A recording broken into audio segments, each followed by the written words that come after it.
back to the channel. I hope you're well. Today in this little video what we're going to be doing is showing you what I'm doing with turbo stuff just now. Basically this is the eBay turbo, eBay GT3076 copy with T3.82 hot side. Turbo works fantastic, it works great, however it is smoking quite badly, and I have tried to modify it with like a 1mm restrictor. However, yeah, it's just still smoking. But I have been to BEYTEK, and you would have seen the last video I got another turbo for the car, so we're going to stick this whole set on. It'll future proof it a little bit, and hopefully it won't leak oil. Well, it shouldn't leak oil, and yeah, I think I'll be more happy with the bigger turbo.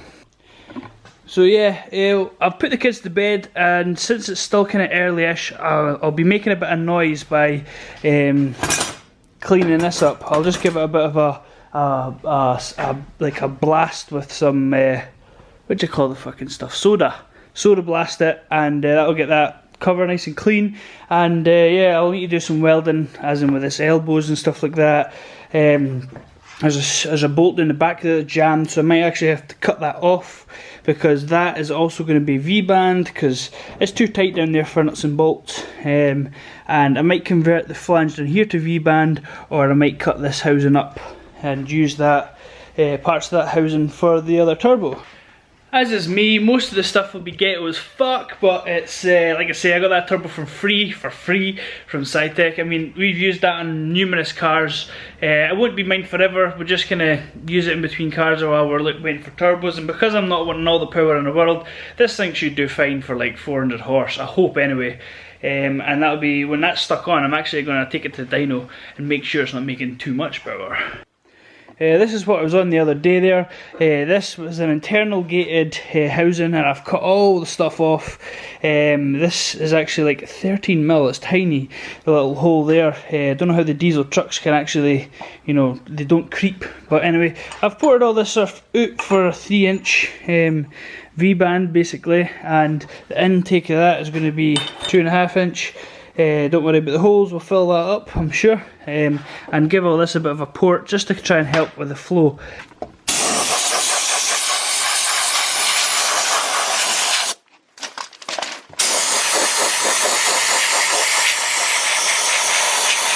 I did find that the wastegate, basically, the car would start kind of over boosting a wee bit. It does creep a little bit with that manifold design, even with the angle it comes off, it still creeps a bit. But I did find, like, you know, the past few days of driving it started getting really sort of quite powerful and using quite a bit more boost. I was up at 18 psi at one point, which is like quite a bit for a natural aspirated car, original. But look, wastegate port is actually, it's loose.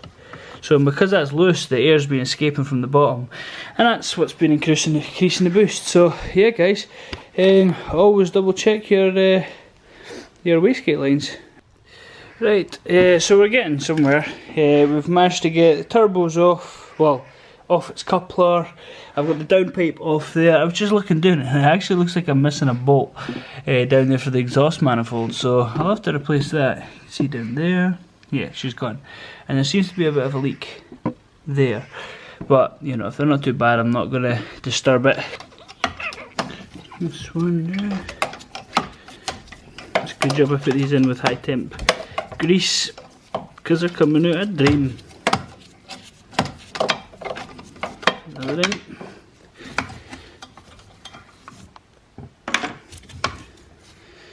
Like the washers, because you don't want that shit dropping down in your manifold.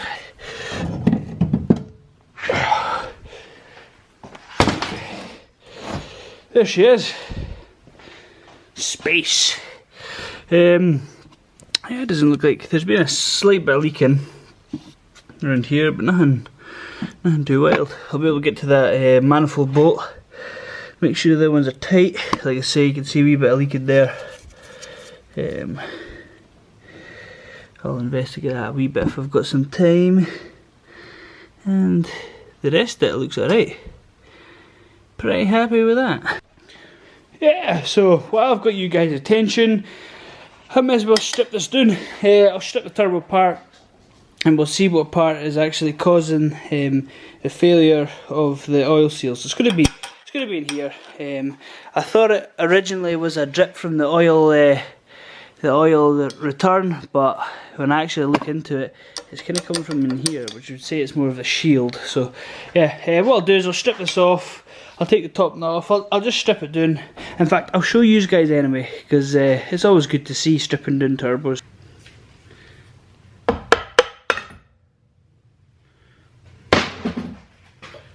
Look at that. No scoring in the inside of the compressor area, so that's always good. Yeah, it looks like it's all clean. No issues there. The compressor wheels itself there are some slight slight nicks in the impeller, but that's just probably because I didn't run an air filter in this one. So it still spins freely, no evident marks of leaking, and this turbo will probably end up with a good spare. So yeah, sorted. Now onto the nuts on the bottom. I can't take this wheel off yet because I need to get up the bottom of the shaft, so I'll take these off. These are 13mm as well. Once they're off, another tap of the hammer, this will come separate, and hopefully we see some oilage.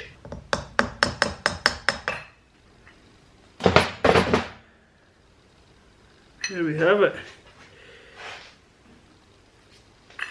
Now there is some oil in here and on this back shield around here. There isn't any in the wheel though, so but there is some sort of burning of sorts around here. No chips in any of the wheels, and I'm surprised because I did kick its head in several occasions. So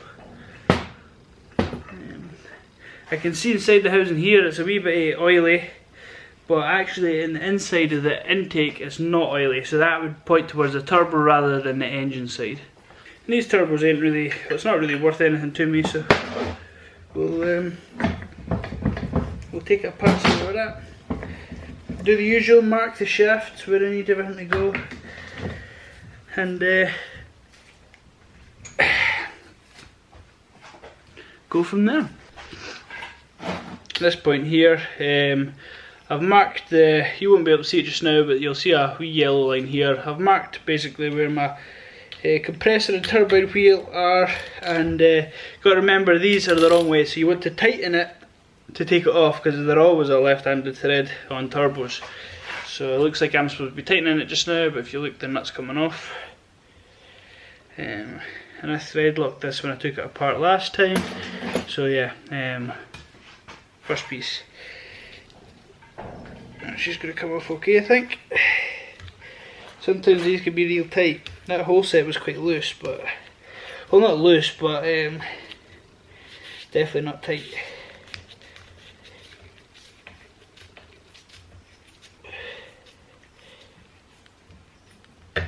There we have it, wheel off. Now on this turbo, I need to take off the inside. There's 4 little bolts that are underside here. I'll take them off, I'll pull this off, and there should be some thrust bearings and stuff on the inside here. Ready for the plate slacker. You should note as well that inside here there was no oil residue. That's just my finger mark. No oil residue in here. The black reeks probably from a car I was following up the road. I didn't race an R34 GTR and kick its arse. If anyone says I did, they're lying. So yeah, this has come apart. Basically, top plate here. I'll flip this around and I'll put everything in as it came out basically. Top collar here, and again this is a thrust bearing. I haven't been running a dump valve on this just because I'm a hooligan, but you can see some wear marks. Let's see if we can get this thing focused on a wee bit.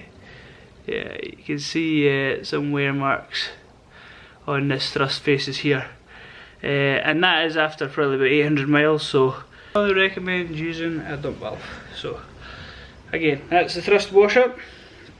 This here is the collar for the thrust washer. This also has an oiling piece and stuff like that there, and the front sealing ring for the oil seal. This fits in there. And yeah, so I'm down to this part here. I've got a ring around here which is like a seal, rubber seal, and in there I can see the journal bearings. They're all free, you know, there's no major big play in there, which is always good. But now I can basically, if I pop this up, I should be able to pull the turbine housing off. Ugh. Please don't show me up. Fucking hell. Where's the hammer? Never beat hammer. There we go. Folk will be fucking cringing just now. But you know what, I get the job done. There is a bit of oil, but it's not like, you know, we're not talking savage amounts. And the seal, oh damn, it's been getting hot on that side, that's for sure. And I'll take this off here. Turbine shaft, see if you can see here. Focus, you bastard. Yeah, so this here, this ring here, that's what seals the oil pressure from going into the exhaust. So yeah, look at the colour of that shaft, eh? That was cleaned up. We'll chuck it back together again, and yeah, like I say, probably use it as a good spare. The reassemble of it is just basically the same as how you took it apart. Just give this a bit of a wipe here. Don't want to seal the oil on the rubber seal because it doesn't help seal it up in the future. And put all this down here. Put this in a winner. So again, it's just a case of putting this down. We've got, in the last video I showed you about turbos, this this port here will need to face down to this port here, which is the oil feed. So we'll just have that facing down the way. Generally there's locating pins, so it can only really go one way, but you'll see. So yeah, down in there, nice and snug, and top piece here. There we go. Sorry, I just need to stick that back together again, and yeah, golden. And from there we're going to go to the new turbo, we're going to assemble it, and we're going to see if it actually fits in that bay.